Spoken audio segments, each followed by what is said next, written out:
Bismillahirrahmanirrahim. Assalamualaikum warahmatullahi ta'ala wabarakatuh. Alhamdulillah, alhamdulillahi rabbil alamin, wabihi nasta'inu ala umurid dunya waddin, wassalatu wassalamu ala asyrafil anbiya'i wal mursalin, sayyidina wa maulana Muhammadin wa ala alihi wa ashabi ajma'in, amma ba'd. Hadratil muhtaramin, para alim, para ulama, sesepuh bini sepuh, wabil khusus jamaah sholat isya rahimakumullah. Puji syukur alhamdulillah, malam hari ini kita masih diberikan kesempatan untuk bisa bermuajah, untuk bisa ta'lim dalam rangka untuk membenahi kolbu kita. Mudah-mudahan senantiasa masih dalam taufiknya Allah subhanahu wa ta'ala. Tak lupa salawat serta salam mudah-mudahan senantiasa tersanjungkan kepada baginda aku Muhammad sallallahu alaihi wasallam. Tafaulan, pengharapan kita adalah kelak di yaumil qiyamah kita senantiasa mendapatkan syafaatnya. Amin ya rabbal alamin. Sebelum kita mulai, Bapak Ibu sekalian, marilah kita hadrah Fatihah wabil khusus kepada muallif hadzal kitab, pengarang kitab ini, kepada kedua orang tua kita, kepada guru-guru kita, kepada saudara-saudara kita kaum muslimin wal muslimat, wabil khusus jamaah Masjid Ar-Raudhah. Mudah-mudahan dengan fadilah Fatihah ini senantiasa dijembarkan kuburnya, diberikan rahmatnya oleh Allah subhanahu wa ta'ala, sehingga diberikan maghfirah oleh Allah subhanahu wa ta'ala. Liridho illahi lahumul Fatihah. A'udzu billahi minasyaitonir rajim. Bismillahirrahmanirrahim. Alhamdulillahi rabbil alamin arrahmanir rahim maliki yaumiddin iyyaka na'budu wa iyyaka nasta'in ihdinas siratal mustaqim siratal ladzina an'amta 'alaihim ghairil maghdubi 'alaihim waladdallin rabbighfirli wa liwalidayya wal mu'minina amin. Bapak sekalian, minggu yang lalu kita masih membahas bab taubat. Minggu yang lalu kita sudah membahas tentang syarat-syarat menjalankan taubatan nasuha. Jadi taubatan nasuha itu, kalau orang pengen bertobat di hadapan Allah subhanahu wa ta'ala dengan sebenar-benarnya tobat, maka sesungguhnya ada 4 hal yang dilakukan. Yang pertama, kita berusaha, ya kemarin kita berusaha untuk tidak melakukan dosa lagi, ya, untuk tidak mengulangi dosa yang sudah kita lakukan, untuk kita jauhi. Yang kedua, bertobat dari dosa yang pernah kita lakukan.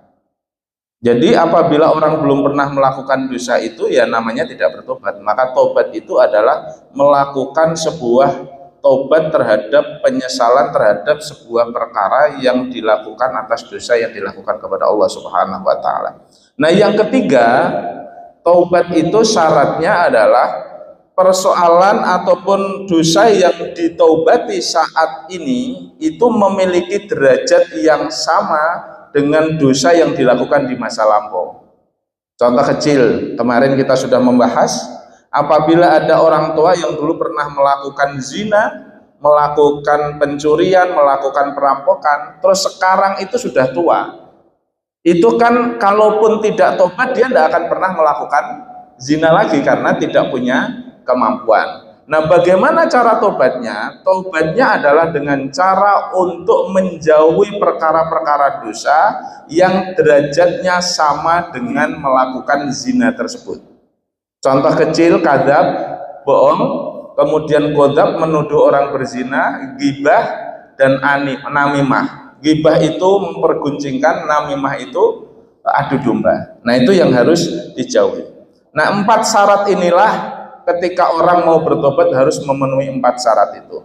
Tetapi Bapak sekalian, syarat yang keempat kemarin kita sudah membahas, tetapi sebelum melakukan tobat itu ada yang disebut dengan namanya prasyarat tobat. Nah kita lanjutkan prasyaratnya. Wa amma muqaddimatu taubati fathalathun. Maka dan adapun pendahuluan sebelum orang melakukan tobat itu ada 3 hal. Yang pertama, ihdaha dzikru ghayatin qubhid dunubi. Yang pertama itu adalah mengingat-ingat bagaimana jeleknya, buruknya dosa itu mempengaruhi terhadap rusaknya hati. Jadi kalau kita ini sebelum bertobat Pak, kita ini sebelumnya pasti harus mengingat betul kenapa sih mesti bertobat. Karena tobat itu, ya, karena dosa itu mengakibatkan sebuah hal kehormatan kita, dan buruknya akibat dosa itu yang ditimbulkan pengaruhnya terhadap kotornya hati kita. Itu yang pertama yang harus senantiasa diingat Pak. Jadi butuh, kalau kita mau melakukan dosa berarti ya kita ingat lagi bahwa dosa itu menimbulkan persoalan yang serius di dalam kalbu kita. Itu yang pertama. Yang kedua, wasaniyatu dzikru siddati uqubatillahi azza wa jalla. Apabila kita mau bertobat, maka prasyarat yang kedua sebelumnya yang harus dipenuhi, mestinya kita sering ingat bahwa sesungguhnya adabnya Allah, siksanya Allah itu betul-betul sangat pedih. Wa alimi sukhtihi, dan murkanya Allah itu sangat pedih. Wa ghadabihi, dan marahnya Allah itu sangat mengerikan. Jadi kalau kita mau melakukan dosa Pak, kita ingat bahwa kita kalau melakukan dosa pasti efeknya nanti akan diadab oleh Allah, disiksa oleh Allah atas dosa yang kita lakukan. Jadi itu dua hal yang harus diingat-ingat. Ya, yang pertama tadi, kalau mau melakukan dosa sebelum tobat itu, dosa itu dibayangkan terus Pak, diingat-ingat terus bahwa dosa itu menimbulkan kesengsaraan, menimbulkan jeleknya kehormatan, dan menimbulkan rusaknya hati kita. Kemarin kita sudah membahas beberapa minggu yang lalu, ciri ketika orang itu susah diajak untuk beribadah di malam hari, maupun puasa, maupun ibadah yang ada kaitannya dengan Allah, kok sangat malas sekali tubuh ini, ciri-cirinya berarti di dalam hati kita masih banyak dosa yang terselip untuk bisa dibersihkan. Nah, jadi yang pertama, ingat jeleknya dosa itu. Yang kedua, kalau mau ngelakuin dosa pasti kita harus ingat bahwa sesungguhnya dosa yang kita lakukan itu akan berefek tentang siksanya Allah yang begitu pedih Pak. Kan ada balasannya. Nah, yang ketiga, ya, yang ketiga bahwa yang kedua tadi itu kita ingat siksanya Allah itu begitu sangat dahsyat, ya, marahnya Allah begitu sangat mengerikan, sangat pedih. Kemudian kita membayangkan alladzi la tuqata lakabih, kita pun sesungguhnya tidak kuat kalau sekiranya dihadapkan dengan siksa itu. Wa tsalitsatu dzikru du'afaika wa qillati khilatika fi dzalik. Yang ketiga prasyaratnya adalah ingat bahwa kita itu lemah, dirimu itu lemah, dan sedikitnya upaya tenaga yang bisa digunakan untuk mencegah dosa. Jadi sadar bahwa kita itu punya kondisi yang lemah, nggak mampu amat. Kalau mau melakukan dosa itu kadangkala susah sekali untuk nolaknya Pak, itu maksudnya. Dan upaya kita untuk menghindari itu juga sangat kecil gitu. Oleh karenanya sangat kecil, maka yang butuh kita ingat adalah fa'inna man la yahtamilu harta samsin wala ladmata syaratiya wala qardo wala qarso namlata kaifa yahmilu harta nari jahannama. Jadi kalau kita ini mengerti tubuh kita ini lemah, upaya kita juga sangat kecil untuk bisa menghindari itu. Terus pertanyaannya, bagaimana mungkin kita mampu menghadapi matahari, panasnya matahari, dan pukulannya tentara, serta gigitannya semut yang begitu besarnya, nanti di akhirat itu Pak. Ya, sementara kita tidak mampu menghadapi itu semua. Kemudian bagaimana mungkin kita mampu menghadapi panasnya api neraka? Jadi kita ingat Pak, kalau kita melakukan dosa berarti kita ini sedang mempersiapkan diri kita itu untuk dibakar di api neraka. Nah, kalau dibakar di api neraka, wong panasnya matahari aja kita nggak betah Pak. Baru siang itu Pak, kalau sudah mulai 40 derajat gitu, panasnya luar biasa gitu, kemudian misalnya ditonjokin aja itu sama tentara yang biasa aja itu nggak tahan, itu lagi digigit semut saja itu juga luar biasa sakitnya. Bagaimana mungkin membayangkan kita itu mampu menerima siksaannya Allah dengan panasnya api neraka? Wadorobi maqamikuz zabaniyah, dan bagaimana mungkin kita mampu menangkis ya siksaan godonya malaikat Zabaniyah. Jadi Pak, kalau habis disiksa sama malaikat itu dipukul hancur, dibenahi lagi, berbentuk lagi, dipukul lagi, hancur, dibenahi lagi. Bagaimana mungkin kita mampu Pak? Ya kan? Jadi kalau kita nggak mampu seperti itu, maka kita masih ingat, ditambah lagi walas ahayati kainaki kalau kainakil bukti, ditambah lagi gigitan ular yang besarnya itu sebesar leher unta. Jadi besok itu Pak, kita di alam kubur itu ketika mengalami dosa, ketika dililit, digigit sama ular, ularnya itu adalah besarnya itu sebesar lehernya unta. Jadi kalau kira-kira bayangin ular piton itu gedenya segitu Pak, itu bayangin kalau kira-kira kita dililit sama digigit ular yang seperti itu. Wa aqariba kalbigol, dan dicengit kalajengking yang besarnya itu sebesar keledai kuda itu loh kalajengkingnya Pak. Itu di alam kubur kita disiksa seperti itu kalau kita melakukan dosa. Khuliqat minan nari fi daril ghadabi, yang semua itu diciptakan dari api neraka di dalam wilayah kemarahannya Allah dan kemurkaannya Allah. Na'udzubillah tsumma na'udzubillah min sukti wa adabihi. Mudah-mudahan kita dilindungi oleh Allah dari siksanya dan dari kemarahannya.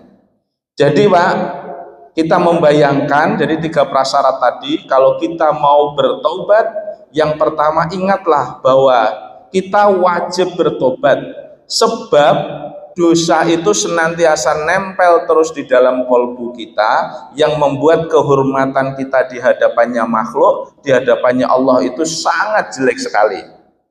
Yang kedua, ingat akan siksanya Allah kalau kita nggak bertobat.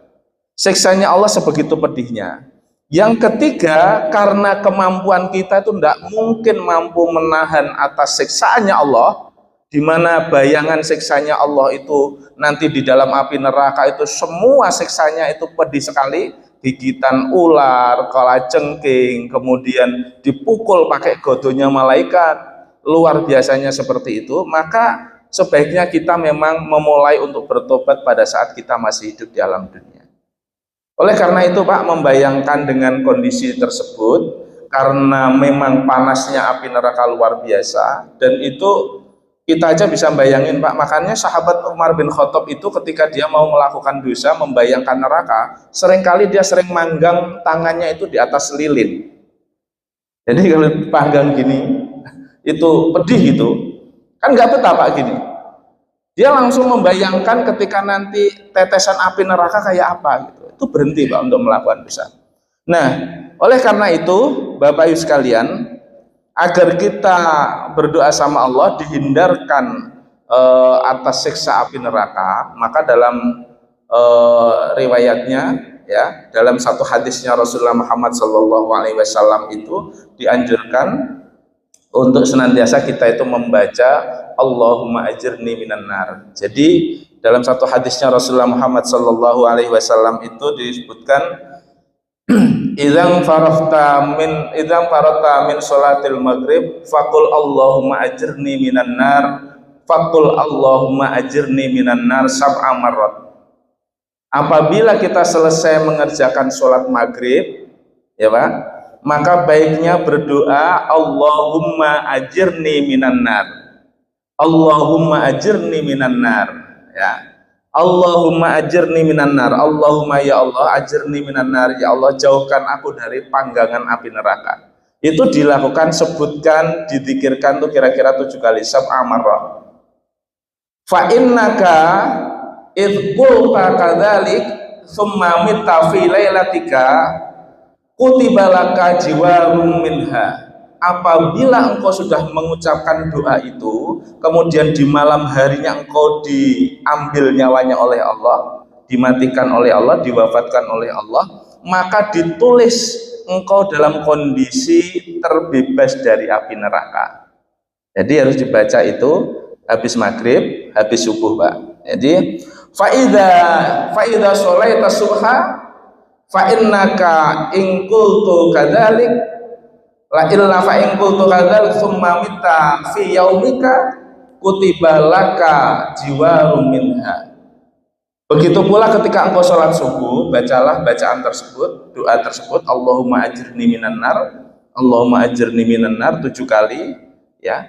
Ketika engkau sudah selesai membaca itu, kok di siang harinya engkau diambil, dimatikan oleh Allah di siang harinya, maka ditulis dirimu untuk terbebas dari api neraka. Jadi kalau kita itu pengen terbebas dari api neraka, baca doa itu, Pak.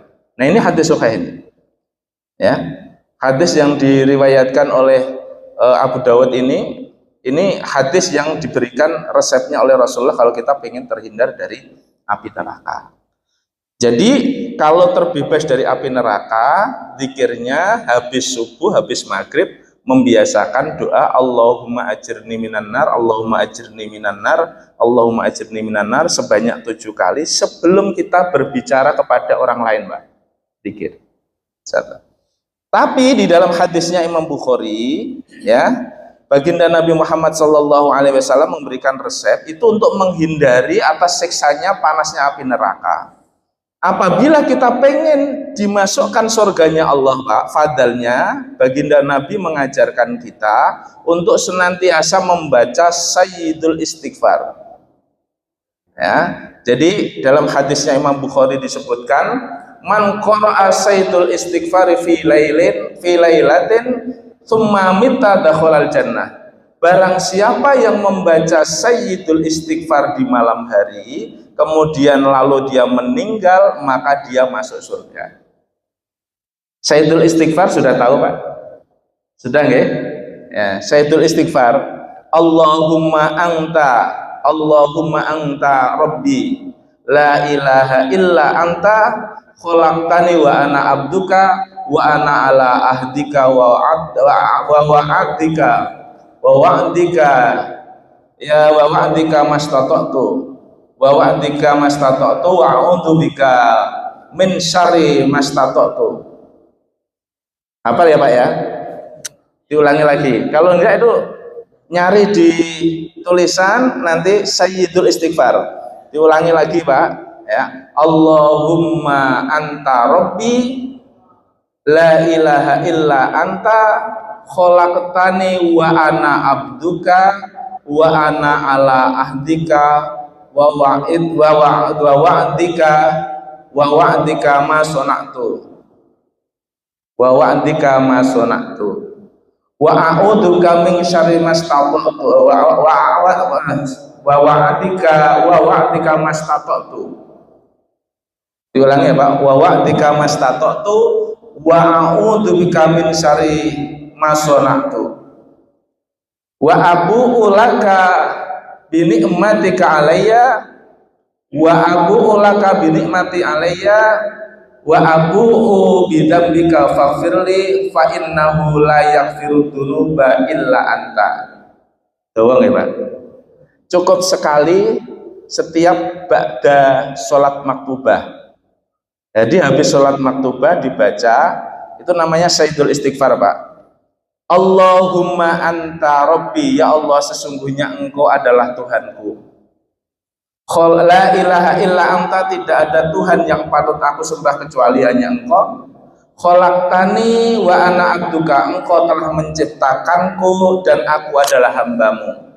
Wa ana ala ahdika wa ana ala ahdika wa wa'adika mastata'tu, dan aku berada di atas janjimu untuk senantiasa taat kepada perintahmu semampuku.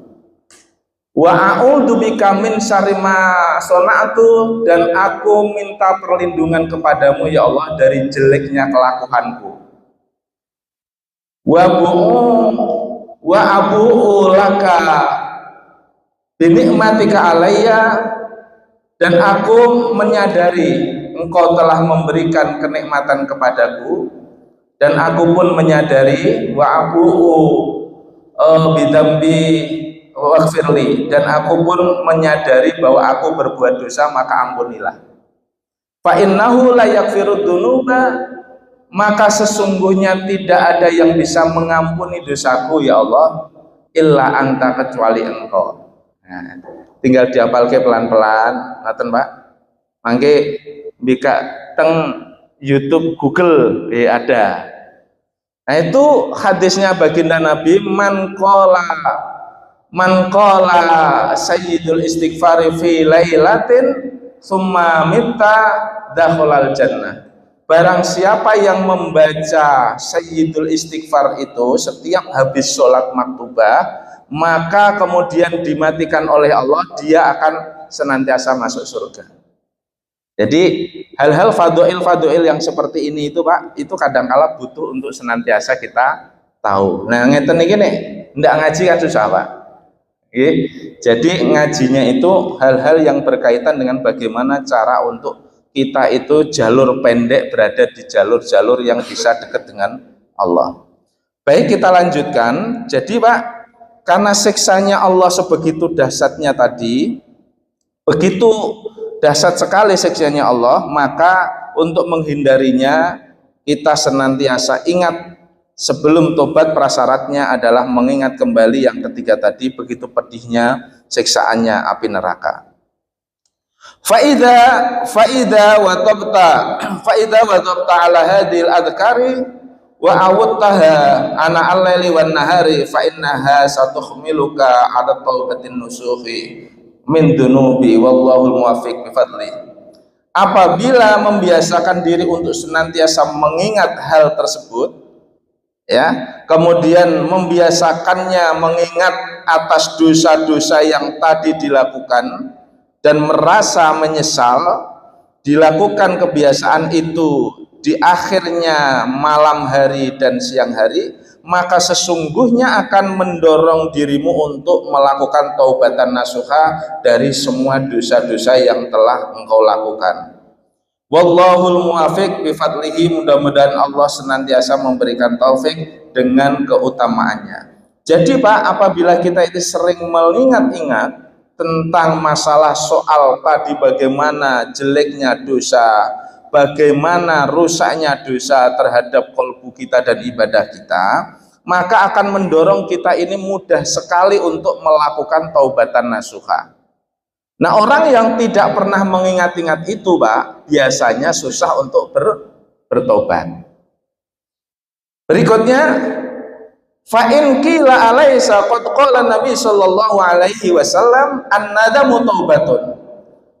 Apabila dikatakan, apakah bukankah Rasulullah Muhammad sallallahu alaihi wasallam mengatakan bahwa an-nadamu taubatun, menyesal itu sama dengan tobat. Jadi ini ada hadis Pak, ya, yang ditanyakan, ada hadis yang berbunyi an-nadamu taubatun, bahwa menyesal itu sama dengan tobat.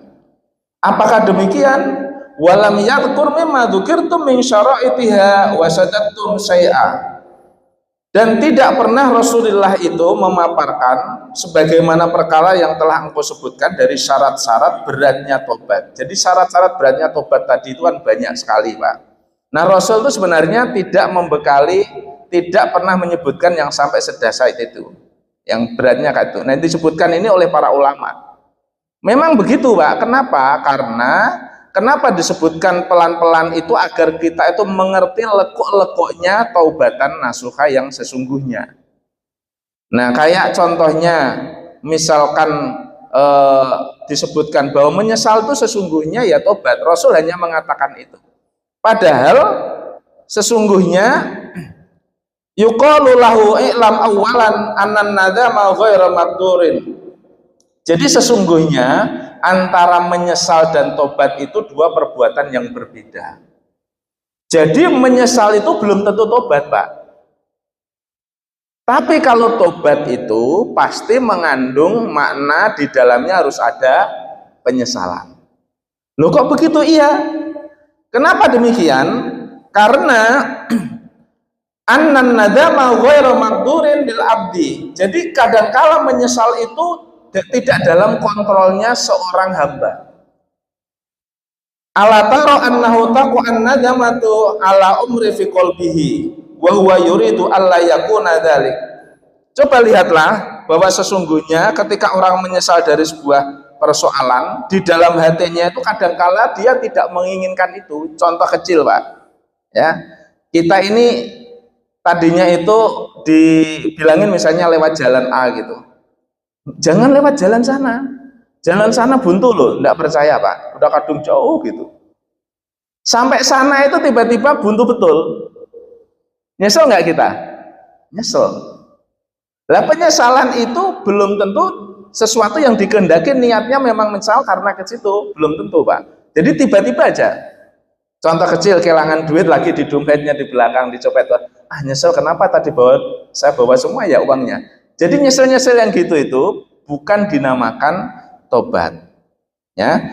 Sedangkan wa taubatu maqduratun lil abdi, sementara tobat itu adalah sesuatu perbuatan yang nyata, yang dikehendaki, yang disadari oleh seorang hamba bahwa dia memang melakukan perbuatan dosa yang pernah dilakukan sebelumnya. Jadi ada niatan, Mas, nyesalnya. Nah, jadi berbeda antara menyesal dan taubat. Summa anna qad alimta annahu law nadama ala dzunubi lima dzaba lidzalika jihahun bainan nasi aw malun fin nafaqati fiha. Jadi saya sesungguhnya tahu bahwa sesungguhnya menyesal atas berbagai hal dosa itu kadangkala menyesal itu kadangkala bisa jadi karena kehilangan sesuatu kehormatan ataupun harta benda yang digunakan nafkah. Contoh, Pak, nyen sewu, baru saja terjadi ya beberapa hari yang lalu. Ketika ada demo, ada seorang anggota DPR mengucapkan kata-kata, misalnya mohon maaf, kata-kata yang dianggap merendahkan. Gitu. Contoh kecil, Pak, yang kata-kata itu tiba-tiba menjadikan sebuah kehilangan harta benda dirayai rumai. Nyen sewu. Nyesel nggak mengucapkan kata-kata itu tadinya itu, Pak? Nyesel. Jadi kadang-kala orang menyesal itu hanya gara kehilangan materi, kehilangan kehormatannya, dipecat dari DPR. Contohnya itu, Pak. Tapi itu belum masuk dalam wilayah tobat. Kenapa? Karena masih babakan berkaitan dengan masalah derajat kehormatan dan duniawiyah. Maka disebutkan di sini Imam Al-Ghazali menyebut wa inna dzalika la yakunu taubatan bila raibin. Yang demikian ini bukan taubat tanpa ragu. Jadi ini benar-benar hanya masalah menyesal karena kehilangan sesuatu. Gur namung kehilangan sesuatu getun tok ngoten bahasane. Jadi belum tobat. Maka tobat itu mencakup dengan hal-hal yang sebagaimana yang tadi kita sudah bahas. Jadi ya harus penyesalan itu wajib ada, Pak. Tapi penyesalan itu masuk di dalamnya hati, ada niatan secara sadar disesali, mengingat atas perbuatan-perbuatan dosa yang pernah dilakukan di masa lampau. Kita ini kan semuanya tidak bisa terbebas dari dosa, betul nggak, Pak? Siapa yang tidak pernah? Contoh kecilnya sewu. Dosa membunuh itu dosa nggak kira-kira, Pak? Dosa. Kira-kira kita pernah nggak membunuh, Pak? Nah, ya. Pernah nggak menjadi pembunuh, Pak? Oh, semua makhluknya ini rata-rata nggak ada yang tidak jadi pembunuh. Yang sewu, pagi-pagi malam tidur, ono nyamuk neng tangan langsung ceplok mati, Pak. Lu padahal makhluknya Gusti Allah. Ada semut yang berhubung di rumah dimatiin. Jadi kita ini pembunuh. Lah pembunuh itu ya dosa, Pak, makhluknya Allah. Coba bayangkan, Pak, kalau makhluk itu juga nangis di hadapan Allah, saya ini enggak apa-apa kok tiba-tiba dimatiin gitu. Coba bayangin, Pak. Jadi kita ini semua ini dosanya dosa pembunuh ya mengerti, dosa-dosa yang kaitan dengan yang lain-lain ya ketut kabeh, Pak. Gitu enggak sadar toh? Jadi seolah-olah sepele. Maka dosa yang dilakukan berulang kali yang tanpa disadari tadi, pelan-pelan itu, Pak, kalau tidak direnungi, kita ini seringkali lupa akan dosa itu, menganggap itu bukan dosa. Kenapa menganggap sepele, Pak? Sama. Ketika wala taqrabuz zina, jangan dekat-dekat zina. Ketika terbiasa mendekati sampai dengan berzina pun itu ya dianggap biasa Pak, kalau sudah terbiasa dan tidak disadari. Makanya dulu saya punya guru mursyid saya itu Pak, kalau nah itu ujiannya berat. Kalau sekiranya kita pengen betul-betul menjadi orang yang wirai betul, yaitu bisa menyadari dan bisa melihat makhluknya Allah yang lain itu dengan ainur rahmah, dengan kasih sayang. Ya nek dicokot nyamuk aja diceblek nan. Jadi ya sampai menteng-menteng ber ngono. Jadi dulu Pak, guru saya itu ndak boleh diceblek loh, dia itu lo pengen mengambil rizki dan Allah tentukan rizkinya itu lewat tanganmu. Lo kenapa kok kamu usir? Coba bayangkan Pak. Tapi mohon maaf Pak, itu ujiannya berat karena kalau nyamuk sini terepet terus banyak banget, luar biasa Pak. Tapi yang sewu bagi orang-orang yang dia sudah kholis, ya mukhlisin, hatinya ikhlas betul Pak, itu tidak terasa. Luar biasa Pak. Jadi begitu kita ngelakuin, ya selama, jadi kalau kholwatan itu, dzikir, ibaratnya itu, di dzikir torekoh itu, kemudian ngatur hati kita, ingat sama Allah, dicokoti nyamuk, kados napa mawon ya, dijarke mawon. Tapi ngira kroso. Tapi begitu keluar dari wilayah itu cokot nyuamu terus wilengan gatele gak karuan nonton bahasanya itu. Jadi ini kita membiasakan diri untuk hal yang seperti itu. Jadi Pak, kalau kita rinci kembali dalam soal hal yang kita lakukan atas kehidupan di dunia ini, sesungguhnya dosa kita itu sangat banyak sekali. Nah, oleh karenanya kita kenapa senantiasa meminta berdoa sama Allah agar senantiasa diberikan sebuah kemakrifatan. Makrifat itu tahu Pak atas hal yang kita lakukan tidak baik di hadapan Allah, agar kita sensitif bisa melakukan segera mungkin taubatan nasuha. Makanya kenapa kok beristighfar itu senantiasa Sayyidul istighfar ataupun istighfar yang biasa saja Pak, astagfirullahaladzim, astagfirullahaladzim, astagfirullahaladzim, itu fi kulli sa'ah, di masing-masing waktu dimanapun kita berada, itu senantiasa kita harus lakukan ya karena kita ini tidak terbebas dari dosa. Fa'alimta bidzalika anna fil khobari makna lam tafhamhu min dhahirihi. Ketahuilah olehmu bahwa yang demikian itu, masalah penyesalan itu dalam hadis an-nadamu taubatun tadi, itu maknanya bukan seperti yang difahami secara dohirnya. Jadi nah pentingnya ngaji Pak. Makanya kenapa di agama itu nggak bisa sembarangan. Ya, di agama itu, di hadis, di Quran itu nggak bisa membaca terjemah. Terjemah kemana-mana Pak. Maknanya nggak karuan nanti. Kenapa? Karena di dalam memahami ayat maupun hadis itu butuh ilmu yang berhubungan dengannya. Kalaupun hadis, ulumul hadis, diruyah hadis, kalau Quran, semua ulumul Quran, mulai dari balaghah semua harus mulai faham.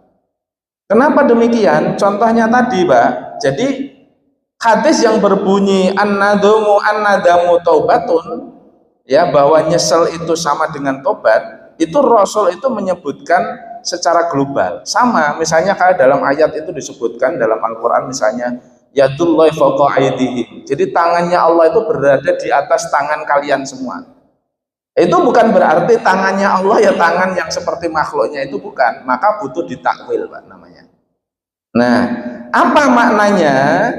Yang sesungguhnya yang disebut dengan an-nadamu wa huwa an-nadamu li ta'dimi sallallahu subhanahu wa khaufu aqabihi. Jadi sesungguhnya yang disebut menyesal yang ada komplikasinya termasuk dalam kategori taubat itu adalah memiliki makna mengagungkan Allah atas hal takutnya siksaannya Allah. Jadi kayak tadi Pak, nyesel saya kalau saya berbuat maksiat, berbuat dosa, bayangkan Allah itu maha agung, terus Allah itu maha murka kalau ngeliatin kayak gini. Itu loh Pak maksudnya. Jadi bukan hanya berhenti di tingkat penyesalan seperti tadi orang kehilangan materi, kehilangan mobil, terbakar, terus nyesel, enggak gitu, beda Pak. Oleh karenanya, apabila itu mapan di dalam hati kita, penyesalan itu, kemudian bisa melihat atas keagungannya Allah, kemudian juga bisa melihat ketakutannya akan siksanya Allah, dan melihat akan rahmannya Allah, rahimnya Allah, maka disitulah mimma yab'atsu ala taubatin nasuhi fa inna dzalika min sifati taibina wa halihim. Hal yang demikian itu akan mendorongmu untuk bisa taubatan yang sesungguhnya, taubatan nasuha. Kenapa demikian? Karena yang demikian itu adalah ciri-ciri sifatnya orang yang bertobat, dan kelakuannya orang yang bertobat itu seperti itu, Pak. Jadi orang yang bertobat itu pasti dia punya rasa penyesalan, tapi nyeselnya itu yang disengaja untuk bisa merasakan malu di hadapannya Allah karena keagungannya Allah, Pak. Jadi kalau kita ini pengen tobatan nasuha betul, tobatan jangan tobat yang biasa Pak, tobatan nasuha, tobatan yang serius, tobatan yang betul-betul tidak pengen kembali lagi melakukan perbuatan dosa yang dilakukan. Kalau sekiranya balik lagi gimana? Ya enggak apa-apa Pak, wong itu namanya makhluk, kan enggak maksum Pak. Ya nanti tobat lagi gitu. Loh apa itu namanya enggak tobat sambal? Nah itulah kelebihannya Allah, Maha Rahman, Maha Rahim, Maha Ghafurur Rahim, Maha Pengampun. Tetapi niatan untuk tidak kembali itu penting di dalam soal untuk babakan taubat. Fa innahu idza dzukira al-adhkara salasatul lati hiya muqaddimatu taubati nadimu wa hamalatsuhum nadamatu.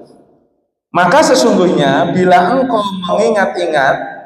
mengingat terus-menerus tentang tiga hal yang sebelumnya tadi, yang menjadi pendahuluan prasyarat sebelum tobat, diingat-ingat terus Pak. Masih ingat guys satu? Apa yang harus diingat tadi Pak pada saat mau tobat? Yang pertama, ingat bahwa ketika kita melakukan dosa itu amat jelek sekali efeknya pada kolbu kita, pada kehormatan kita, pada derajat kita di mata Allah. Jadi jelek sekali Pak, yang pertama. Yang kedua, harus ingat bahwa sesungguhnya kita ini takut dengan siksanya Allah kalau kita ngelakuin dosa. Masih ingat ya Pak? Kenapa demikian? Kita harus takut akan siksanya Allah karena kita tidak punya kemampuan untuk menangkis itu semua. Dan yang ketiga, diri kita ini lemah, tidak mampu memiliki upaya yang berlebih untuk bisa menghadapi siksanya Allah kelak di akhirat saat kita melakukan dosa. Apabila tiga prasyarat ini senantiasa kita ingat terus Pak, mau ngelakuin A senantiasa ingat itu, ngelakuin B ingat terus itu, mau ngelakuin maksiat A, mau maksiat B, kita jadi pejabat mau korupsi ingat itu, kita mau jadi apa ingat itu terus Pak, maka akan menjadikan kita sebagai hambanya Allah yang senantiasa memiliki sifat untuk bisa menjalankan tobat, ya, tobatan yang sesungguhnya. Nabi bahwa hamalatsun nadamatu ala tarkil ikhtari dunubi, maka penyesalan tadi itu akan mendorongnya untuk menyesal bisa meninggalkan dosa yang pernah dilakukan. Wa taqwa nadamatuhu fi qalbihi, dan tetap penyesalan itu dipatri di dalam kolbunya. Watas wa mustaqab bali fatahmiluhu alal ittihali wa tadurruhi, dan penyesalan itu nempel terus, ya tersisa terus, nempel terus berada di dalam hatinya, yang kemudian membawanya untuk senantiasa kepada kerendahan hati dan kerendahan diri, DP di hadapannya Allah. Jadi kalau kita sudah mulai seperti itu Pak, maksudnya tahu hal yang kayak tadi, tiga hal di bawah terus gitu, kita mudah untuk bisa tobatan nasuha. Kalau kita tobatan nasuha, maka kita pasti akan DP itu cara wong Jawa, Pak. DP ini merendahkan diri di hadapan Allah. Ya Allah, sesungguhnya Engkau itu Tuhanku dan aku ini makhlukmu. Sesungguhnya Engkau pangeranku dan saya ini hambamu. Seperti itu, Pak. Sesungguhnya Engkaulah yang paling mulia sedangkan diriku ini orang yang paling hina. Terus menerus itu, Pak. Jadi mengeksplor tentang hal-hal yang berkaitan bahwa kita ini doif, kita ini banyak dosa, kita ini banyak masalah yang sesungguhnya tidak pantas. Kalaupun berdoa, nyun sewu bahasanya, kita ini seringkali ketika meminta diikuti dengan kata-kata rendah diri tadi, Pak, itu tawaduk namanya di hadapan Allah. Maka fa insya Allah itu menimbulkan makbulnya doa kita di hadapan Allah dan masuknya doa itu di dalam kolbu kita. Coba dipraktekin, Pak. Ketika kita nanya sama Allah atau berdoa, ya Allah berilah saya rezeki, ya Allah panjangkan umurku, ya Allah jagalah diriku, terus menerus itu, Pak. Sebatas itu maka dia akan berbeda. Ya Allah, terima kasih Kau telah memberi rezeki kepadaku, padahal diriku ini belumlah sebagai hambamu yang paling taat di hadapanmu. Ibadahku pun ini masih kurang ya Allah, tapi Engkau begitu baiknya memberikan rezekimu kepadaku tiap hari seperti ini. Jadi mengeksplor diri, menambahi diri kita itu DP, Pak, merendahkan diri di hadapan Allah, tawadhu di hadapan Allah, agar kita dilihat sebagai hambanya Allah betul-betul dari niatan hati, Pak, menjadi makhluknya Allah yang mulia di sisinya. Nah, ini pentingnya untuk bagaimana tadi menyesal yang dipatri terus di dalam hati akan membawa ke sana. Falamma kana dzalika min asbabi taubati wa sifati taibin. Maka hal yang demikian itu menjadi sebab taubat dan sifatnya orang yang taubat, sehingga samahu Rasulullah sallallahu alaihi wasallam bismillah taubati, sehingga Rasulullah Muhammad sallallahu alaihi wasallam menamakan hal tersebut itu dengan taubat. Jadi kalau nyesel kemudian diniatkan untuk menghentikan apa yang kita pernah lakukan dosa yang lama agar tidak mengulangi lagi, terus dipatri terus di dalam kolbu kita, kemudian senantiasa membesarkan Allah, merendahkan diri kita, itulah yang disebut dengan taubat. Nah, taubatan yang seperti itulah yang kemudian difahamkan oleh Rasulullah Muhammad SAW sebagai taubatan nasuha. Famham dzalik muwaffaqan insyaallah. Fahamlah bahwa yang demikian ini disebut dengan taubatan nasuha. Mudah-mudahan Allah memberikan taufik pertolongannya insyaallah kepada kita semua, amin ya rabbal alamin. Fa in qulta, sedikit lagi ya Pak. Fa in qulta kaifa yumkinul insanu ay yusiru bihaitsa fa in qulta kaifa yumkinul insana ay yusiru bihaitsu la yaqa'u minhu dhanbun. Apabila dikatakan bagaimana mungkin, apakah mungkin manusia itu bisa menjadi orang yang tidak berdosa, la yaqa'u minhu dhanbun albattatu min shaghirin aw kabirin. Apakah mungkin manusia itu bisa tidak ada dosa sama sekali, baik dosa kecil atau besar? Nah, ini kan ada pertanyaan, Pak. Timbul pertanyaan lagi, apa mungkin ada makhluknya Allah itu yang kira-kira bisa terbebas dari dosa sama sekali, baik dosa kecil maupun besar? Nah, kaifa wa anbiya'ullahi salatullahi alaihi wa salamuhu alladzina hum asrafu khalqillahi subhanahu wa ta'ala. Bagaimana para nabinya Allah, ya, kemudian mereka itu yang diciptakan dalam kondisi yang paling mulia di hadapan Allah. Qad ihtalafa fihim ahlul ilmi hal nalu hadzal darajatu amla. Ya, dalam pandangannya para ulama, hal itu masih terjadi perselisihan, apakah memang para nabi itu memperoleh hal tersebut atau tidak. Nah, jadi nabi pun itu, Pak, ada khotoknya, ada yang melakukan kesalahan. Yang paling terkenal kan nabi kita, yaitu Abina Adam wa Umina Hawa, ketika dilarang untuk memakan buah kuldi kemudian memakan, nah itu dosa. Tetapi baginda Nabi Muhammad Shallallahu Alaihi Wasallam dia dimaksumkan.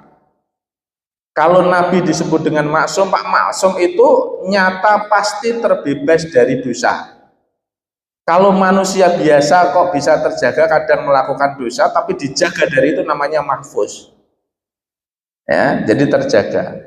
Nah, apakah ada makhluk yang seperti itu? Ketika ada pertanyaan, fa'lam anna hadza amrun mungkinun ghairu mustahilin. Ketahuilah bahwa hal itu, perkara itu mungkin sekali, tidak mustahil bagi Allah. Summa huwa hayyinun wallahu yahtassu bi rahmatihi may yasha. Jadi bagi dia Allah itu sangat mudah, khusus untuk orang-orang yang diberikan rahmat, bagi orang yang dikehendaki. Jadi untuk orang-orang yang dikehendaki itu, Pak, itu sangat mungkin sekali untuk diberikan bersihnya dari dosa. Jadi nggak susah bagi Allah. Nah, kan ketika orang dikasihkan dosa, terpleset dosa, kemudian diampuni dosanya oleh Allah, berarti dia tiba pada pendosa, walaupun dia diampuni Allah, tapi dia tidak maksum, Pak. Kalau Rasul Muhammad Sallallahu Alaihi Wasallam dikasih maksum.